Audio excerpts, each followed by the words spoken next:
RJ here, and today we're going to talk about the iNeo Pocket Evo, which is supposedly going to overtake the Odin 2, which the Odin 2 released another variant called the Portal, which is becoming very saturated. So, what are we looking at? We are looking at supposedly just the overall better console than the Odin 2, and maybe the Odin 2 Portal, because from the fact that the chipset is, from what I'm being told, better than the 8 Gen 2, which is good. That's a good move. So I like that. I like the buttons being Xbox style instead of Nintendo style, because the Odin 2 that I have is Nintendo style from what I remember. So it's the Xbox style right off the bat, which is good. But in the Odin's defense, you can also just switch it. You can switch the style in software, so that's not that bad too. But this is right from the get-go. It's the Xbox style, which is nice. And based on what I'm seeing and based on what I'm hearing, the buttons and the analog sticks feel good. Based on what I'm being told and based on what I'm seeing. So it should be a good gaming experience with these buttons and analog sticks. That's good. I like the 7-inch. I like the 1080p. 165 hertz. That seems. When am I going to use something like that? But I like the fact that I have it rather than don't. So if you're going to give me extra cherries on top, that's fantastic. I'll take it. Cooling fan is good. I think the launcher should be pretty okay based on what I'm looking at. I think the Odin 2 also has his own launcher too. So there's that. I like the fact that, yeah, it is the borderless full screen. Because the Odin 2, the one that I have, has bezels still, which makes it look smaller than what it is. But this one is just full screen. So even though this is 7 inches, this is full screen. So I like that. Like I like that about this console. Diagonal button layout. Is it really? It looks like it's straight down. Okay. RGB Hall sensing joysticks, Hall triggers. Okay, that's pretty standard now. Expanding 478 grams. That's fairly heavy, but you're getting a bigger battery. We'll go into that here. 8600 milliamp hour battery versus 8000. So ideally, you have a better chipset, you have a better battery life. So that should be good throughout, like across the board. Just upgrade. So feel free button mapping. Okay, that's good.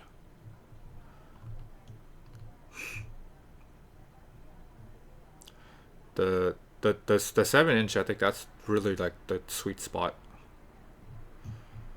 in terms of having a handheld that's for Android. I think maybe like a Windows handheld, like 7 inches, is pretty good too.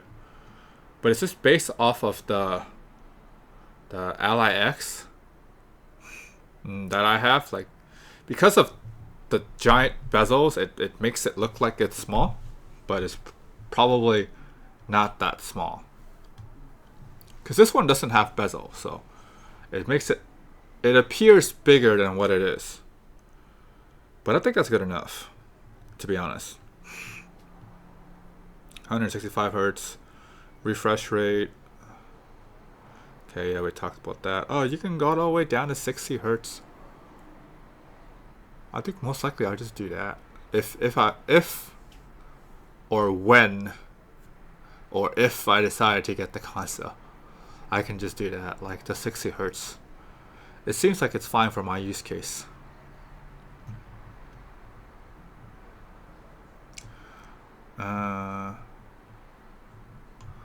That's good.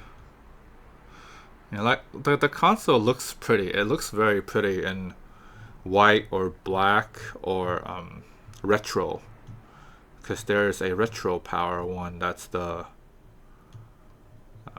like the star of the show, like the top end 1 terabyte version, which, knowing me, that's probably what I'm gonna get. Yeah, which is this one with the 1 terabyte, because micro SD cards are now at 2 terabytes from what I'm seeing. So 3 terabytes on an Android console is heavenly.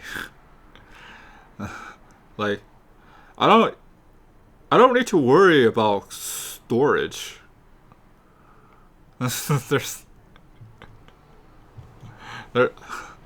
storage is no longer a concern if that's the case. So that's something that's good to look forward to. And the display out is from the back instead of the front. Okay, because one of the setup that I do with my Odin 2 is that I use the let's say, for example, let's say if this was the Odin 2, there's a little mini HDMI that I plug it in, and then I blow it up to the TV, and I just use the console as a controller instead of having it to be on a dock. So that's what I do. But if and when I decide to get this, I think I have to use a dock, which shouldn't be too bad because I have a dock for my Ally X. So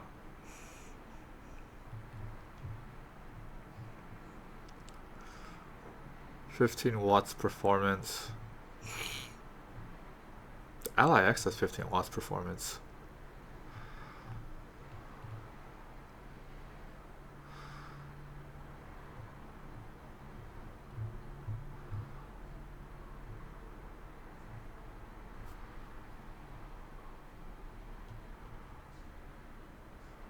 Android handheld phone launches. Wait, can you use this as a phone? Huh. Yeah, this display video output. Video, micro SD card slot. Uses 3.1. Okay.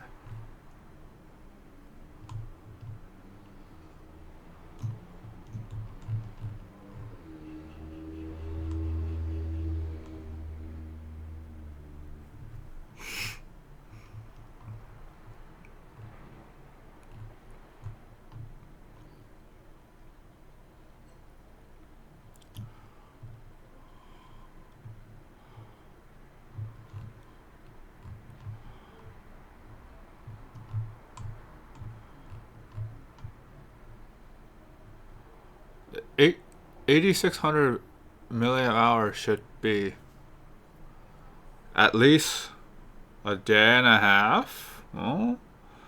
Well, maybe depending on what kind of games you play, though.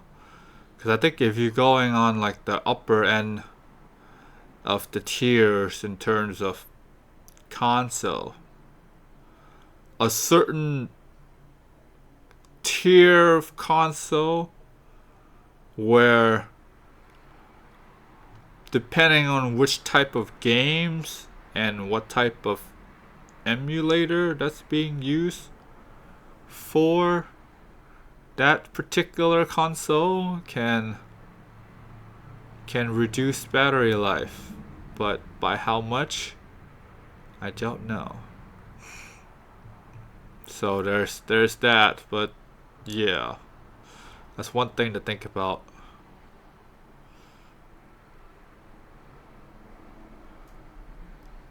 Okay, so it's looking at some of the competition. Yeah, this is definitely the heaviest. But it has the biggest battery, so that's fair. Because you can't expect it to be light and a big battery, because physics doesn't make sense there. So this makes sense. Bigger battery, heavier weight. That sounds fair.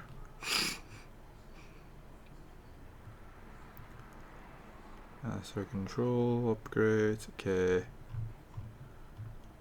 RGB stuff. Okay, that's pretty cool. Diagonal. Oh, I see. It's a little slanted. It's not straight down. Okay. So that should be good.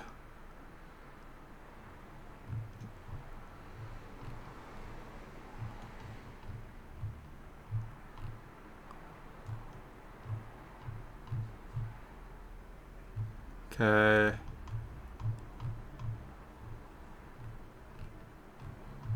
Okay. Ah, okay. So that's how the UI is gonna look like. Alright.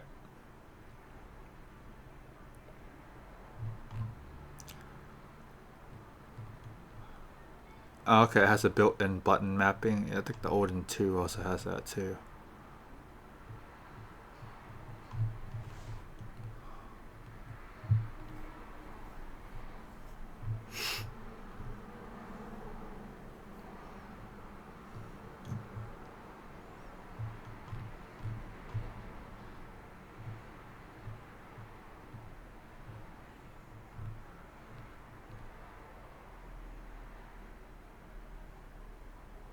Okay. Master control. I like that.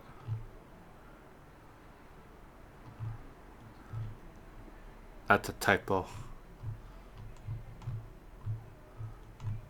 Not a big deal. Alright, so we're gonna talk about price because price is very important. And you can go for the base model. You can definitely go for the base model of $392. But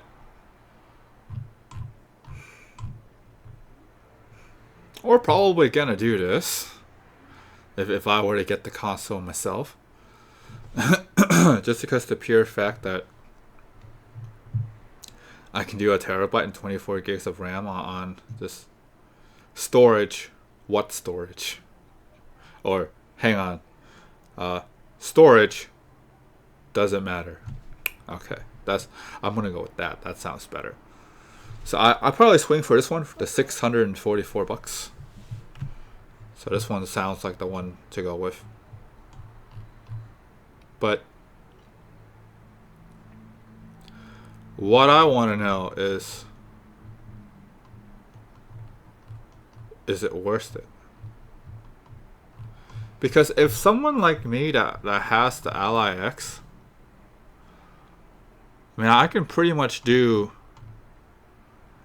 what this console can do and then some, because it's the fact that I can do PC gaming.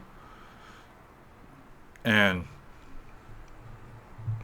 it's not like I have a small battery. I have a huge battery, 80 watt hour. So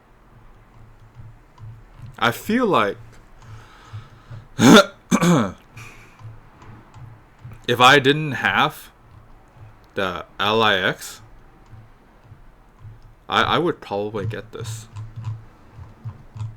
And if I didn't have the Odin 2, I would probably get this. So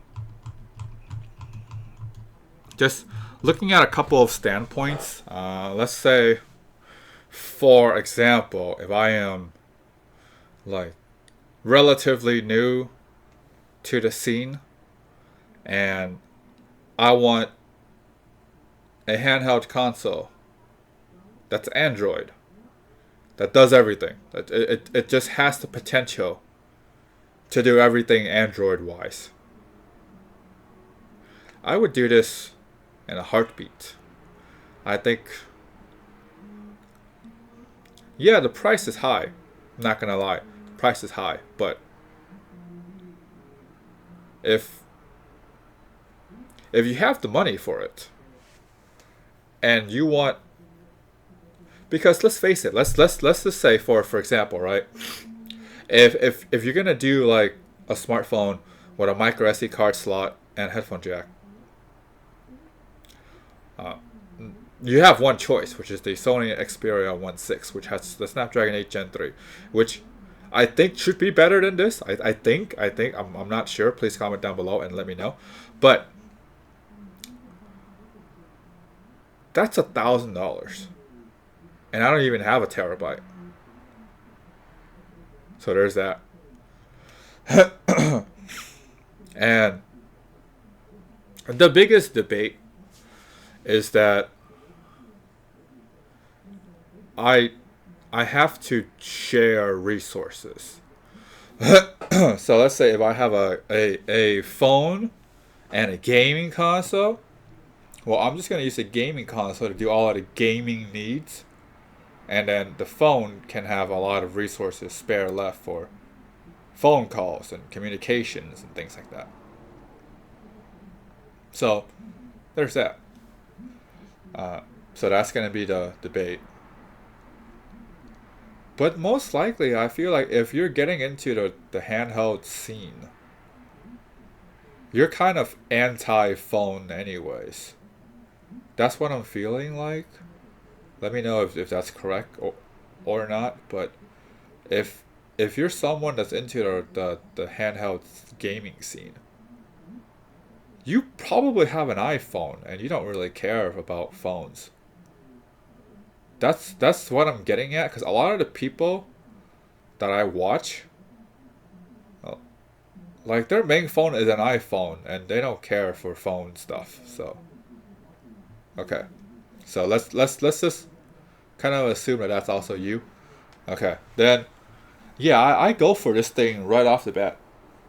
Now, this is when things gets tricky. Let's say if you have the Odin 2, not the Portal. I don't think you even have the Portal at the time that I'm recording this video. So if you have the small Odin 2, nah, probably not, to be honest, because yeah, it is more powerful, but it's like a incremental upgrade, maybe even a lateral upgrade, depending on how you want to look at it. Yeah, you get a bigger battery life, you'll get a bigger screen, but you already have a console that can probably do 90%, if not 95%, of what this console can do. Like, you already have something like that. So I feel like that's probably not worth it. If I were you, I would skip this if I'm an Odin 2 owner. Okay. So now we're gonna look at it from another angle. If I am a Steam Deck owner. If I am a Steam Deck owner, I am a Steam Deck fan, therefore Steam Deck is king, therefore no other handheld will compare to the Steam Deck unless there's a newer Steam Deck. So we're done there. That is end of discussion. Alright, so now this is when things gets interesting. So if I am a Ally X owner, yeah, I see that the Android side has significantly better battery life, by the way. Yeah, because a lot of these Android handheld console can go for like 6 or 8 hours. my Ally X can do about 2. But here's the thing though.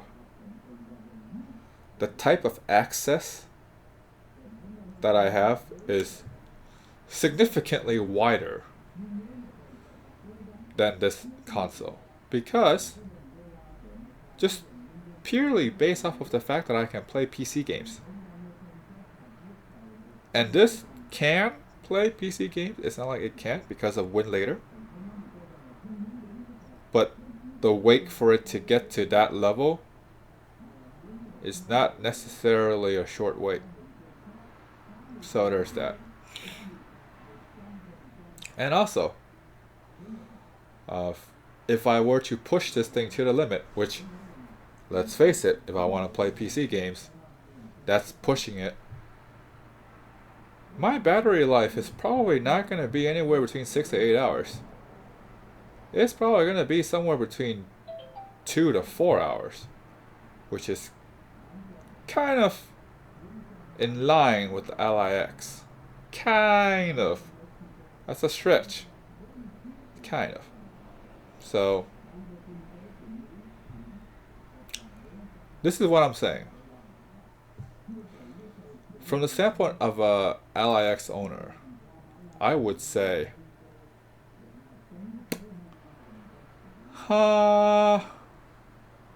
probably not.